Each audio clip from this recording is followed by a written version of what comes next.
नमस्कार, मैं ललित चौधरी। आप देख रहे हैं द लोकमंच। अनिल देशमुख की मुश्किलें खत्म होने का नाम नहीं ले रही हैं। अनिल देशमुख के खिलाफ एक और मामला सामने आया है कि कैसे 10 करोड़ रुपए के ब्लैक मनी को एक झटके में अनिल देशमुख ने व्हाइट मनी में कन्वर्ट कर दिया। दरअसल क्या है पूरा मामला, आपको बताते हैं। बीजेपी के सांसद रह चुके किरीट सोमैया ने ट्वीट करके ये जानकारी दी है। कुछ दस्तावेज हैं जो कि किरीट सोमैया कहीं से निकाल कर लाए हैं और साझा किए हैं। अनिल देशमुख के बेटे जो कि कोलकाता में कंपनी चलाते हैं, कोलकाता के लाल बाजार में, जो कि बोगस कंपनी बताई जाती हैं और इस कंपनी की कुल आय 30,000 रुपये बताई जाती है। लेकिन इन कंपनियों के पीछे का राज क्या है, क्यों ये कंपनी रन कराई जा रही है? दरअसल इसके पीछे का राज अब खुल चुका है। तकरीबन 6 कंपनीज ऐसी थी जो कि ईडी ने पकड़ी हैं और बोगस कंपनी बताई जाती हैं। दरअसल जोडियक प्राइवेट लिमिटेड करके ये कंपनी है जिसकी शेयर की कीमत मात्र 10 रुपये थी।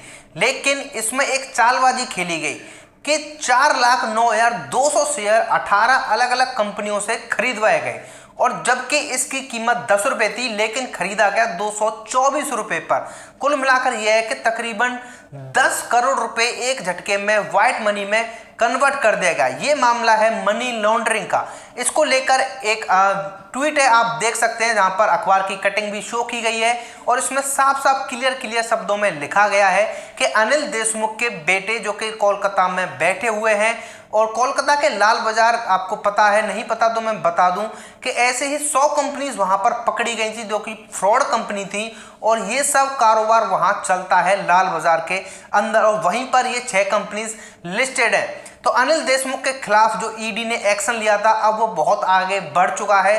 कहीं ना कहीं आप देख सकते हैं कि जो 100 करोड़ रुपए वाला वसूली का जो मामला था जिसमें ईडी घुसी थी अनिल देशमुख के केस में और जांच करने के बाद में अनिल देशमुख के ऊपर एफआईआर दर्ज की थी। अब ईडी धीरे धीरे करके और भी बहुत सारे घोटाले सामने रख रही है। ये जो घोटाला है अनिल देशमुख के बेटों की कंपनियों द्वारा किया गया है, ये बताया जा रहा है। लेकिन यहाँ पर बड़ी बात यह है कि वो 18 कंपनीज कौन सी थी जिन्होंने मात्र 10 रुपये के शेयर की कीमत को 224 रुपये में खरीद लिया। क्या ये कंपनीज और भी कुछ नेताओं की हैं जो कि अनिल देशमुख के साथ शामिल हो सकते हैं? और 10 करोड़ रुपया जो इसमें लगाया गया था वो 10 करोड़ रुपया एक्चुअली में किसका था? क्या वो अनिल देशमुख का था? लेकिन कहा तो ऐसा ही जा रहा है कि वो 10 करोड़ रुपया अनिल देशमुख का ब्लैक मनी था जो कि व्हाइट मनी किया गया है। ये तो एक घोटाला है, हो सकता है कि इससे पहले सालों से करोड़ों रुपए ऐसे ही व्हाइट मनी में कन्वर्ट कर दिए गए हों। लेकिन बड़ी बात यह है कि अनिल देशमुख लगातार दुहाई देते रहे हैं कि मैं जांच के लिए तैयार हूं, मैंने कोई भी घोटाला नहीं किया है। लेकिन सीबीआई जब आई थी, सीबीआई को कुछ ऐसा मिला कि जिसके चलते अनिल देशमुख के ऊपर एफआईआर दर्ज की गई। क्योंकि ये मामला था मनी लॉन्ड्रिंग का तो ईडी को इसमें आना तो बनता था। अब जैसे ही ईडी की एंट्री हुई अनिल देशमुख और शिवसेना सरकार के हाथ पांव फूल गए, क्योंकि हो सकता है कि इसमें अनिल देशमुख के साथ साथ बहुत सारे मंत्री भी लपेटे में आ जाएं, क्योंकि लगातार एक के बाद एक खुलासे तो हो ही रहे हैं। ईडी ने जब जांच की तो ईडी को भी कुछ संदिग्ध पाया गया और ईडी ने भी एफआईआर दर्ज कर दी अनिल देशमुख के खिलाफ। अब क्या है कि जो कंपनी थी जोडियक प्राइवेट लिमिटेड, इसकी कुल आय 30,000 रुपये दिखाई गई है मात्र, और एक इस पे जो कारोबार होता है वो एक झटके में 10-10 करोड़ 20-20 करोड़ के इसके शेयर बिक जाते हैं। तो ये बोगस कंपनी बताई जाती है और इसके शेयर जो कि नामात्र कीमत के होते हैं और 224 रुपये में इसको बाय कर लिया जाता है।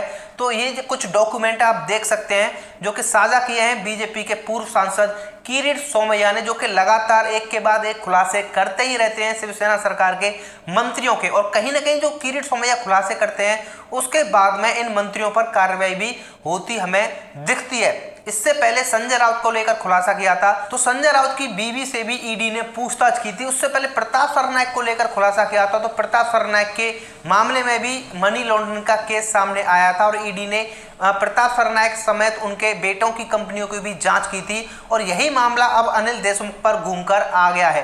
तो कहीं ना कहीं इसमें अब अनिल देशमुख के साथ साथ उनके बेटे भी फंसते हुए नजर आ रहे हैं और हो सकता है कि इसमें और भी कई मंत्रियों के नाम सामने आ जाएं कि जो ऐसा ही कारोबार करते हो, अपने ब्लैक मनी को मनी लॉन्ड्रिंग के जरिए ऐसे ही व्हाइट मनी में कन्वर्ट किया जाता है। तो ये एक जड़ है जो कि ईडी ने पकड़ लिया है। इसको लेकर ईडी अब बहुत जल्द कोर्ट भी जा सकती है, क्योंकि कहा जा रहा है कि ईडी के पास में पर्याप्त सबूत है अनिल देशमुख के खिलाफ। यह मामला शुरू हुआ था परमबीर सिंह को लेकर।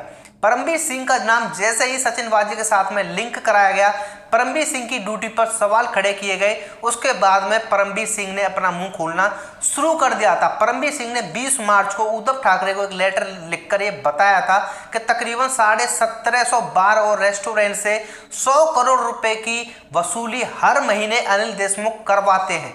लेकिन उद्धव ठाकरे ने इस पर कोई भी संज्ञान नहीं लिया था, क्योंकि आप जानते हैं परमबीर सिंह हो गए, सचिन वाजे हो गए, अनिल देशमुख हो गए, संजय राउत हो गए, उद्धव ठाकरे हो गए, कहीं ना कहीं इन लोगों को सब पता रहता है कि क्या चल रहा है, क्या नहीं चल रहा है, किसके खिलाफ एक्शन लेना है।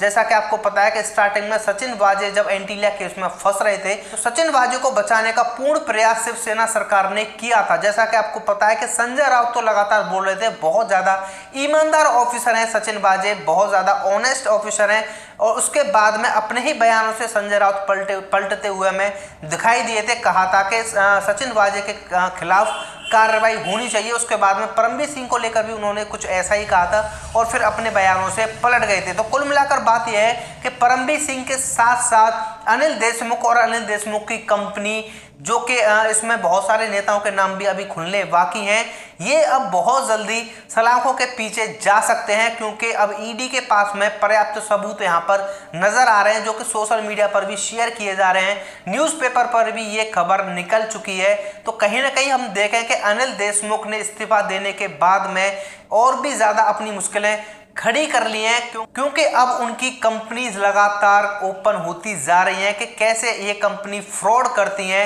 एक ही एड्रेस पर तकरीबन 6 कंपनी लिस्टेड करा दी जाती है कोलकाता के लाल बाजार में, जो कि ऑलरेडी फेमस है। 100 फेक कंपनी वहां पर चलती हैं, इसीलिए लाल बाजार का नाम बहुत ज़्यादा बदनाम है कोलकाता के अंदर और पूरे देश के अंदर। और वहीं पर बैठे हैं कंपनी खोलकर अनिल देशमुख के बेटे, जिनके पास में ईडी अब पहुंच चुकी है। तो फिलहाल के लिए वीडियो में इतना ही। आप लोगों का क्या कहना है इस बारे में आप लोग कमेंट करके बता सकते हैं। मिलते हैं आपसे एक और नई वीडियो में नई इन्फॉर्मेशन के साथ। धन्यवाद।